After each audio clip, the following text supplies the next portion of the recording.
G'day Spurs fans, Paul the Hotspur hippie here, out in a bit of nature as usual, good for the soul. Hope you're all well. It's the only psychedelic soccer show on the internet. Now we've got a couple of interesting dates coming up, haven't we? One that I see a little bit of stirring in the Spursosphere about is the transfer window close bang day, which is in about 9 or 10 days. It's the 21st of August here, so 10 days plus a few hours because I'm at the arse end of the world. But more importantly for me, the next important date is Bournemouth on the weekend. How are we feeling about the transfer window and our prospects for the season? Well, I'm feeling quite relaxed. And now that I've done my duty to YouTube's algorithm by putting a tree in the background, I'm going to scuttle off down by the water and set up a rod and tell you how I'm feeling. Hello folks, here's my rod. I won't expect any hot fish action from it, to be honest. Probably the world's worst fisherman, but it's just a nice way to pass the time. And as I said before, if I'm just sitting here without a rod, I look like some hobo, but with a rod, I'm a productive member of society, just having a day off. So the transfer window. I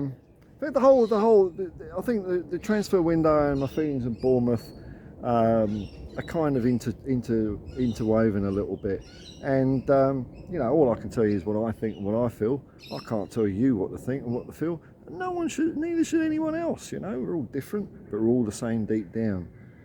I was really heartened by Ange's candid comments on Sky Sports after the game, especially when he said that, because he got pressure from the presenter, I don't know, it was saying, oh, you know, but there's things about players coming next to the end of their contracts and maybe you should play them for window shopping. That's where he was going with it.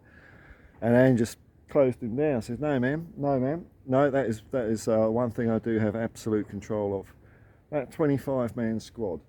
And that makes me rather calm over the whole thing.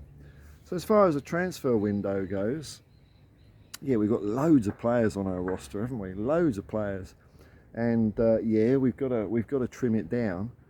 But at the end of it, when September the 1st kicks around, Ange just submits his 25-man squad, and if there's a load of players that are going to have a bit of a holiday for a wee while, I don't think that's his problem, and it's certainly not my problem as someone around the other side of the world, not arse end of the world. Although that's what Paul Keating, one of our Prime Ministers, described it as, even worse than that. So if that's the case, Ange gets to pick whoever he wants in the 25-man squad. Have we got enough out of the current 500 players that can at least get us by until January? And I think the answer to that is probably less. Yeah, yes. Obviously, if we had some superstars or whatever, we'd do a lot better. But I'm also conscious of the fact that Ange is also saying he wants to try different players out. So, and I don't know the answer to this. Maybe he has got enough time, but another couple of games before he's got to whittle it down. I get that. But then it's a whole different ball game to say, well, out of these 25, these 3, we've got to get rid of them as well. We need 3 new players in before the end of the window. That's because I don't know anything about football.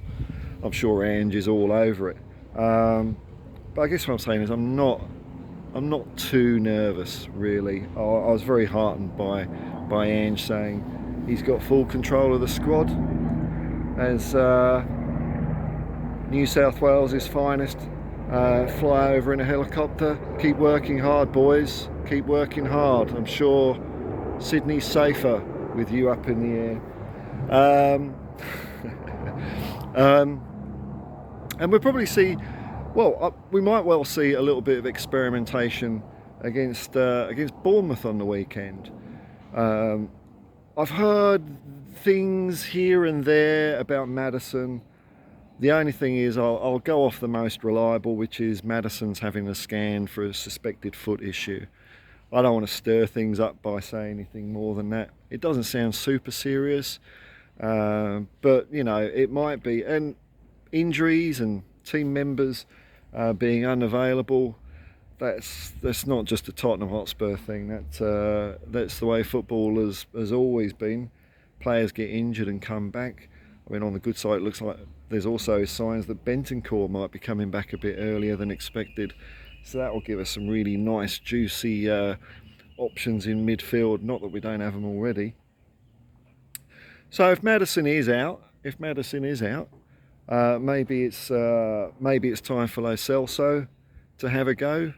You know, I'm not the biggest fan of him, but I'm not the biggest detractor either. I thought he had a pretty good pre-season, and it may be the case with him. And although, you know, part of me doesn't buy the not playing for a manager thing, I think as a professional footballer, the manager, you should be still doing your best. But you know, it's an often quoted little phrase. We're all human beings, and I can imagine if the environment was hard and the football wasn't rewarding, then you know, we're talking about artists. Well, I like to think of footballers as artists expressing themselves. And if you're being stifled or you're being told to do a certain thing that you don't want to do, there's no joy in it.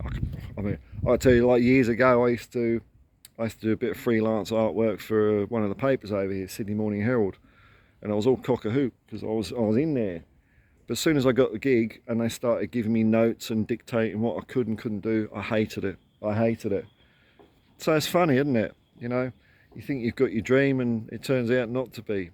So I think there's every chance that an artist like Lo Celso may come good. We have got other options. I mean, Pierre-Emile Højbjerg, I know he did one bad pass, but I thought he was pretty good. He was doing some tricks and tips. You know, he's not as good as obviously Sarr and Basuma and Maddison, but as a backup, it can't be that bad, can it? Up front, Richarlison is yet to show goal scoring prowess. Like I said yesterday or the day before, I think he is improving. Do we need to rush out and buy a striker? Well, you know, if Ange wants to, what do I know, man? I'm just a bum with a fishing rod, aren't I? But if we don't buy one, I'm not going to be full of tense, nervous headaches and anxiety, because Ange said he's still feeling his way around the squad. He's making a couple of changes here, a couple of changes there, because he wants to have a look at these players. I mean, seeing them play Singapore McDonald's is not enough, and he would have seen them play. I'm sure he would have watched them play last year, but he hasn't seen them play how he wants them to play. So it's going to take a bit of time for that. We did have a startling start. Maybe a team like Bournemouth gives us trouble. I don't know. Maybe when Ange makes a couple of changes, maybe it won't work out. It might die in the arse. I mean, you know, who knows? Or it might be as good or whatever. But I like the fact that he's picking, he's experimenting a little bit. He wants to get to see players in the heat of battle a bit more instead of just making snap judgments. And that's what happened more last year. It was once that 11 was found, which was pretty early on in the piece. It didn't change really, did it? Didn't change. And I think I'm much more calmer about this transfer window because I trust Ange Postecoglou. I think he's playing it a very smart game. I don't think he cares about a lot of the noise that I get hit up in and some other fans get hit up in, you know, because we care about the club. I just don't think it's amazing how none of that stuff, all the politics, none of it phases him. So I'm kind of thinking, well, if Ange is cool, I'm going to be cool too. And unlike last year, or the year before, last year, where, you know, Conte, big manager, needs those big marquee signings like Bastoni, everyone was crying, including me, everyone was crying out for a Bastoni. We're not in the same boat this year. We've got a manager that makes players better. I'm not saying he's the cure to our defensive backup issue, but Davinson Sanchez has turned out a trick. It's nice to see Eric Dier not getting to see near the squad. Rumours about him maybe going to Fulham, but maybe he doesn't want to go, bless him. Maybe he just wants to stay at Spurs so he can see out the last year of his contract and then get a fat wage when he leaves. And I think if it comes down to that, we should tear up his contract.